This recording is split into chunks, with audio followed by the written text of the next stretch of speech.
Part 2 ng top 5 reasons bakit hindi ka pinili ng clients.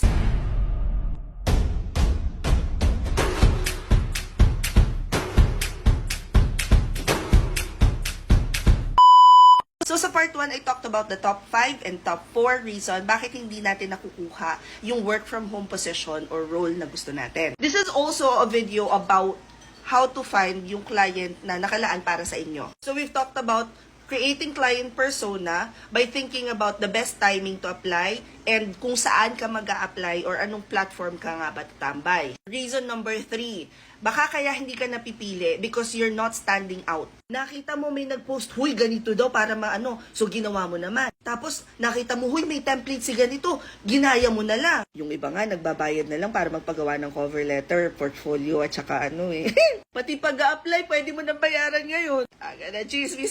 Ang pag-a-apply ay para rin lang love life.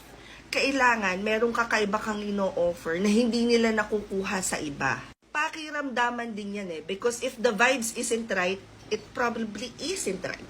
So in short, you have to stand out. You have to be different. You have to be someone that they would feel comfortable working with. So paano nga ba ma-achieve yun? Number 1, unique value proposition. Client. Alam mo, marami kang pwedeng makasalamuha na digital marketing specialist, social media marketer, pero sa akin mo lang mararanasan to. Ganon. We'll talk more about unique value proposition later on, but today, we're just talking about yung mga dahilan. Bakit nga ba hindi ka pinili, di ba? Reason number 2, hindi talaga kayo bagay. Madalas kasi pinipilit natin na hindi, gusto ko maging SMM kasi madali lang daw yon plus flexi time. Hindi, gusto ko maging Amazon kasi flexi time yung pwede kong gawin anytime, pwede kong isabay sa corporate job Hindi, sabi ni ganito, okay lang daw na ganito yung gawin dito kasi ganito lang naman yan. So pinipilit natin yung sarili natin na isiksik yung sarili natin sa roles na gusto natin wherein our skill sets or our personality is just not fit. Magkikreate ka ng client persona not for the clients but for you.